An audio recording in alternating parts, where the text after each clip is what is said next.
চিরজীবন যদি সুস্থ থাকতে চান, আমি আপনাকে 4টি আমলের কথা বলবো। যে কোনো ইমানদার নারী পুরুষ যদি নিজেকে সুস্থ রাখতে চায়, আমি সে সমস্ত নারী পুরুষকে বলবো, আপনারা 4টি আমল কন্টিনিউ করবেন।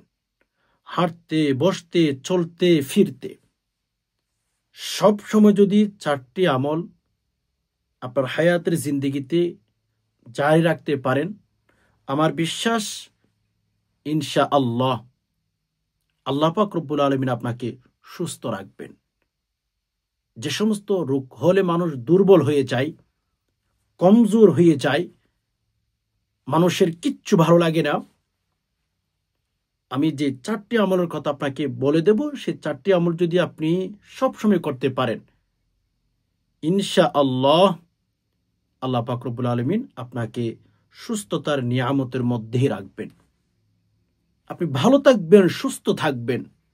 হে ভাই আপনাকে বলছি, হে বোন আপনাকে বলছি, আপনি যদি নিজেকে সুরক্ষিত রাখতে চান, ডাক্তারের কাছ থেকে যদি নিজেকে দূরে রাখতে চান, রাতে দিনে 4টি আমলের সাথে আপনি একটু কানেক্টিভিটি তৈরি করেন, সম্পর্ক তৈরি করেন। আল্লাহ পাক রব্বুল আলামিন আসমান থেকে ফয়সালা করে দিবেন যে আপনি যেন সুস্থ থাকেন। একটা কথা কি জানেন, আল্লাহ পাক রব্বুল আলামিন যদি আপনাকে সুস্থ রাখেন, আর কোনো ব্যক্তি আপনাকে অসুস্থতার মধ্যে রাখতে পারবেন না। শুধু আল্লাহ পাক রব্বুল আলামিন দুনিয়ার মধ্যে আপনাকে সুস্থ রাখবেন সেরকম না, 4টি আমল যদি আপনি করেন, মৃত্যুর সময় রব্বুল আলামিন কষ্টের যন্ত্রণা, মৃত্যুর যন্ত্রণা, যেটাই বলেন, কষ্ট বলেন, যন্ত্রণা বলেন, যেটাই বলেন, মৃত্যুর সময় যে কষ্ট হয়ে থাকে, যন্ত্রণা হয়ে থাকে, সেই কষ্ট, সেই যন্ত্রণা থেকে আল্লাহ সুবহানাহু ওয়া তাআলা আপনাকে হেফাজত করবেন। কেননা যে আমলগুলো শিখিয়ে দেব সেগুলো হচ্ছে কোরআন হাদিস থেকে আমল। 1 নম্বর তো আল্লাহ তাআলা দুনিয়ার মধ্যে সুস্থতা দান করবেন, আর 2য় নাম্বার মৃত্যুর যন্ত্রণা, মৃত্যুর কষ্ট, মৃত্যুর কঠিন যে সময়টা আপনার সামনে আসবে, ওই সময়টা থেকে আল্লাহ তাআলা আপনাকে হেফাজত করবেন, অর্থাৎ মৃত্যুটা আল্লাহ সুবহানাহু ওয়া তাআলা সহজ করে দিবে। যখন কবরে রাখা হবে, কবরটাকে আল্লাহ সুবহানাহু ওয়া তাআলা বিশাল করে দিবেন, কবরটাকে আল্লাহ সুবহানাহু ওয়া তাআলা বিশাল করে দিবেন, সেখানে শান্তি পাবেন। কবরের ভেতরে যে 3টি প্রশ্ন করা হবে, সেই 3টি প্রশ্ন একদম সহজে আপনি দিতে পারবেন। তাহলে অত্যন্ত গুরুত্বপূর্ণ আজকের ভিডিওটি। যদি নিজেকে সুস্থ রাখতে চান, কারণ অনেক মা বাবা দেখা যায় বৃদ্ধ হয়ে গেছেন, অনেক চিকিৎসা নিতেছেন, বাট ভালো বেনিফিট আপনি পাচ্ছেন না। আমি আপনাদেরকে বলবো, আপনার মা বাবাদেরকে 4টি আমলের কথা বলুন, আপনার ছেলে মেয়েকে বলুন 4টি আমল যেন সহজ, ছোট্ট ছোট্ট আমলগুলো যেন তারা কখনো মিস না করে। তারা যদি মিস করে তাহলে তারা বিপদে পড়ে যাবে। একদম সহজ আমল।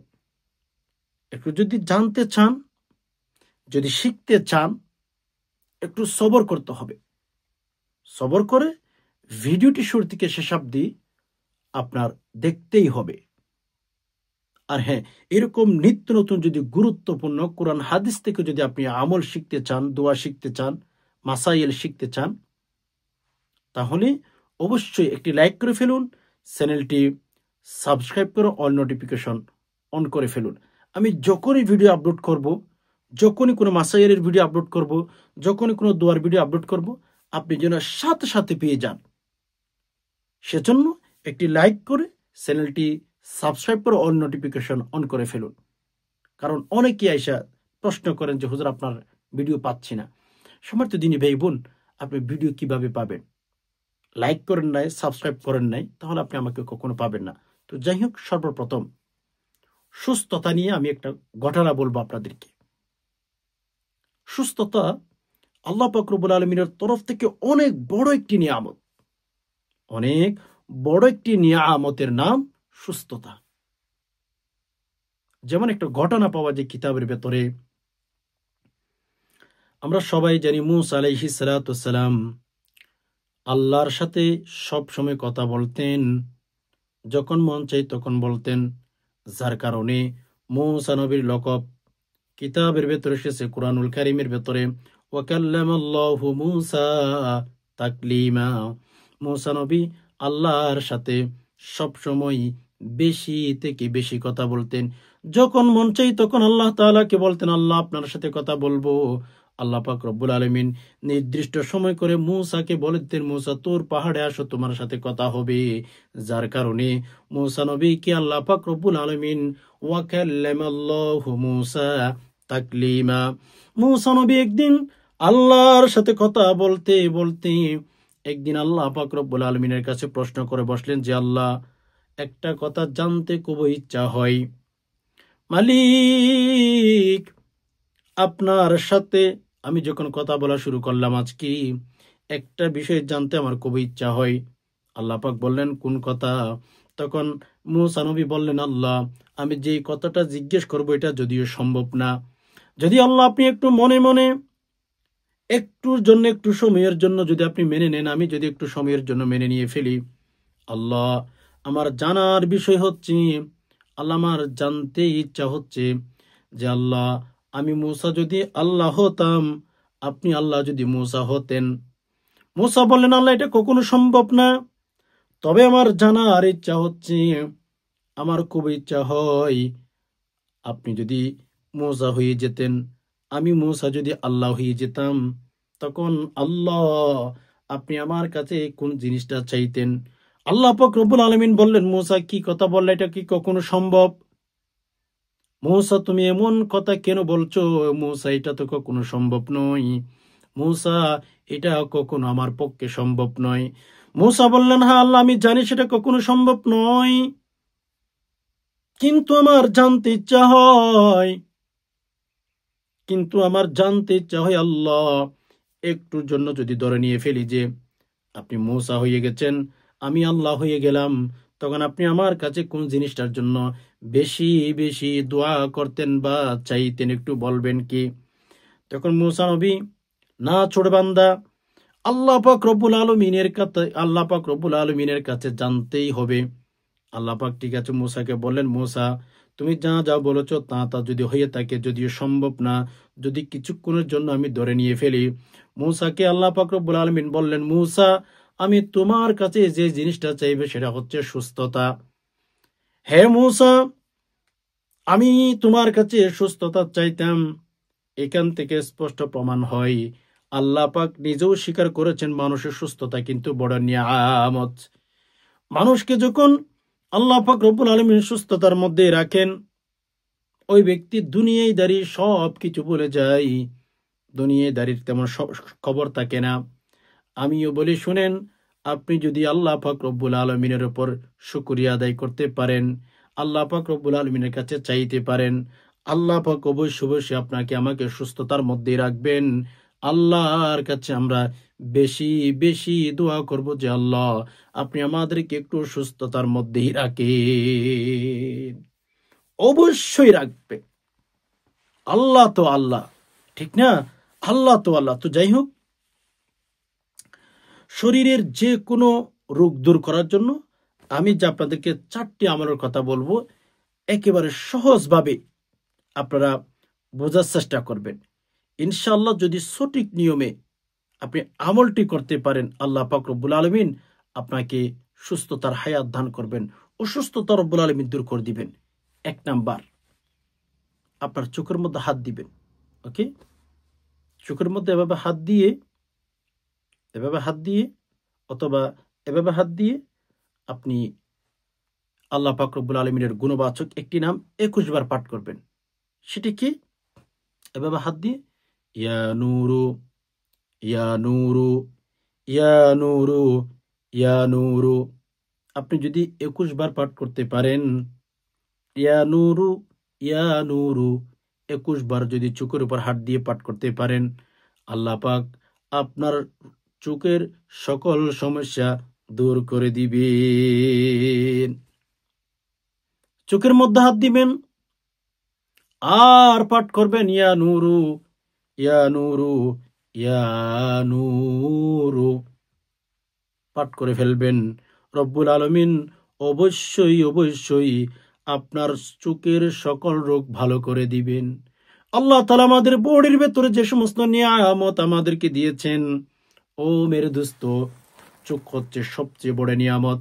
চোখের মধ্যে যখন লাল হয়ে যাবে, চোখ দেখবেন পানি পড়তেছে, চোখের সমস্যা ইত্যাদি ইত্যাদি, আপনি চোখের মধ্যে এভাবে হাত দিবেন, চোখের মধ্যে এইভাবে হাত দিবেন। হাত দেওয়ার পরে আপনি অবশ্যই ইয়া নূরু ইয়া নূরু 21 বার পাঠ করবেন। রব্বুল আলামিন আপনার চোখের সকল রোগ ভালো করে দিবেন। আল্লাহ পাক আমাদেরকে চোখ হচ্ছে যা দিয়েছেন, দুটা চোখ দিয়েছেন, এই চোখগুলোর নিয়ামত, এই চোখের যে আল্লাহ পাক রব্বুল আলামিন পাওয়ার দিয়েছেন, এটা যাদের কাছে চোখ নাই তাদের কাছে জিজ্ঞেস করেন চোখ বড় কত বড় নিয়ামত। এজন্য চোখের মধ্যে যদি যে কোনো সমস্যা আপনি দেখেন, চোখের মধ্যে হাত দিয়ে বলবেন ইয়া নূরু ইয়া নূরু ইয়া নূরু ইয়া নূরু পাঠ করবেন। ইনশাআল্লাহ চোখের সকল রোগ আল্লাহ পাক রব্বুল আলামিন ভালোই করে দিবেন। এরপরে এভাবে মাথায় হাত দিবেন। যাদের মাথায় সমস্যা, মাথা ব্যথা, ঘুমাইতে পারেন না, ওকে ফাইন, মাথার মধ্যে হাত দিয়ে আল্লাহ পাক রব্বুল আলামিনের গুণবাচক একটি নাম 21 বার পাঠ করবেন। এভাবে হাত দিবেন, হ্যাঁ, হাত দিয়ে ইয়া আলিমু ইয়া আলিমু ইয়া আলিমু ইয়া আলিমু, এই নামটি আপনি 21 বার পাঠ করবেন। আপনি যদি মাথার যে কোনো রোগ দূর করতে চান, মাথার যে কোনো সমস্যা যদি দূর করতে চান, মাথা ব্যথা করে ঘুমাইতে পারেন না, তখন মাথার মধ্যে হাত দিয়ে আলিমু 21 বার পাঠ করবেন। এটাও কিন্তু আল্লাহ পাক রব্বুল আলামিনের গুণবাচক নাম।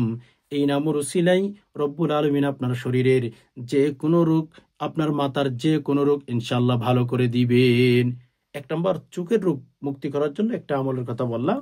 নাম্বার 2, মাথা ব্যথা। অনেক সময় মাথার যন্ত্রণা হওয়ার কারণে আমরা ঘুমাইতে পারি না। আমরা ঘুমাইতে না পারলে অনেক কষ্টের মধ্যে আমাদের দিনটা কাটে। এজন্য সম্মানিত দিনী ভাই বোন, আপনার মাথায় যখন সমস্যা হবে, ব্যথা হবে, ঘুমাইতে পারতেছে না, যন্ত্রণা করে, তখন হচ্ছে ইয়া আলিমু 21 বার পাঠ করবেন, আল্লাহর কাছে দোয়া করবেন। ইনশাআল্লাহ আল্লাহ পাক রব্বুল আলামিন আপনার মাথা ব্যথা ভালো করে দিবেন। নাম্বার 3, আমি আপনাদেরকে বলেছিলাম 4টি আমলের কথা বলবো। নাম্বার 3, তৃতীয় নাম্বার যে আমলটি করবেন, পেটের মধ্যে এভাবে হাত দিবেন, হ্যাঁ, সিনাই অথবা পেটে, মানে আপনার শরীরে এভাবে হাত দিবেন। হাত দিয়ে এভাবে, ওকে, আল্লাহ পাক রব্বুল আলামিনের উপর পরিপূর্ণ বিশ্বাস রাখতে হবে ভাই বোন। এভাবে বুকে হাত দিবেন, হ্যাঁ, বুকে হাত দিয়ে, যাদের পেটের সমস্যা আর কি, বুকে হাত দিয়ে আপনি হচ্ছে আল্লাহ পাক রব্বুল আলামিনের গুণবাচক একটি নাম পাঠ করবেন, ইয়া বাতিনু ইয়া বাতিনু ইয়া বাতিনু। পেটে এভাবে হাত দিবেন, অথবা এখানে হাত দিয়ে আপনি এভাবে ধরুন হাতটা রেখেছেন, হ্যাঁ, হাতটা রেখে ইয়া বাতিনু 21 বার পাঠ করবেন। ইনশাআল্লাহ আপনার বডিতেই, আপনার পেটেই যে সমস্ত সমস্যা রয়েছে রব্বুল আলামিন দূর করে দিবেন, ভালো করে দিবেন। আমল করে দেখুন, আল্লাহ নিজে আমাদেরকে আমল করার কথা বলেছেন। উদউনি আস্তাজিব লাকুম, আল্লাহ তাআলা বলেছেন। আপনি আমল করেন না, আমি আমল করি না, ভাই, এরকম হলে চলবে না। এজন্য যখন যে সমস্ত ভাই বোনদের পেটের ব্যথা, হ্যাঁ, পেটের সমস্যা, হাত দিবেন এভাবে, হাত দিয়ে অথবা এভাবে হাত দিয়ে আপনি এভাবে হাতটা রেখে ইয়া বাতিনু ইয়া বাতিনু ইয়া বাতিনু 21 বার পাঠ করবেন। রবের কাছে মেসেজ দিবেন, আল্লাহ আমার বডিতে সমস্যা, আমার পেটের সমস্যা ভালো করে দিন। আল্লাহর কাছে চাইলে পারেন, কিন্তু আমরা দুঃখের বিষয় মেরে দোস্ত, আমরা কিন্তু আমলগুলো করতে চাই না। আমরা দুনিয়ায় নিয়ে ব্যস্ত হয়ে গেছি। ইনশাআল্লাহ আমরা যদি আমলটা করতে পারি, আল্লাহ তাআলা আমাদের পেটের ব্যথা ভালো করে দিবেন। 4র্থ নাম্বারে একেবারে আরেকটি আমলের কথা আমি আপনাদেরকে বলবো, যে আমলটি আপনি যদি করতে পারেন প্রতি রাতে ঘুমানোর আগে, ইনশাআল্লাহ 11 বার পাঠ করবেন, হ্যাঁ, 11 বার পাঠ করলে আল্লাহ সুবহানাহু ওয়া তাআলা আপনাকে চেহারা উজ্জ্বল করে দিবেন। যারা বিশেষ করে চেহারা সুন্দর করতে চান, চেহারার উজ্জ্বলতা বাড়াইতে চান, আপনারা কিন্তু আজকের আমলটি করতে পারেন। প্রতি রাতে ঘুমানোর আগে 11 বার পাঠ করবেন। ইয়া মালিকু, ইয়া মালিকু, ইয়া মালিকু, এই নামটি পাঠ করবেন 11 বার প্রতি রাতে। ওযু করে এই নামটি পাঠ করে ঘুমিয়ে যাবেন। যে 4টি আমলের কথা আমি আপনাদেরকে বলে দিলাম, ইনশাআল্লাহ করুন। আল্লাহ পাক রব্বুল আলামিনের গুণবাচক 4টি নামের কথা আমি আপনাদেরকে বলেছি। যদি করতে পারেন ইনশাআল্লাহ আল্লাহ তাআলা আপনার শরীরটাকে সুস্থতার হায়াত দিয়ে সুন্দরভাবে সুস্থভাবে বাঁচিয়ে রাখবেন। আশা করি বিষয়টি বুঝতে পেরেছেন। আল্লাহ সুবহানাহু ওয়া তাআলার কাছে দোয়া করি, আল্লাহ যারা কথাগুলো শুনছেন, ধর্মের কথাগুলো, ইসলামের কথাগুলো, আল্লাহ সবাইকে সুস্থ রাখুন, ভালো রাখুন। আমিন। আজকে পর্যন্তই, দেখা হবে নতুন ইসলামিক ভিডিওতে। ততক্ষণ পর্যন্ত আল্লাহ সুবহানাহু ওয়া তাআলা আমাদের সবাইকে ভালো রাখুন, সুস্থ রাখুন। আমিন। আসসালামু আলাইকুম ওয়া রাহমাতুল্লাহি ওয়া বারাকাতুহু।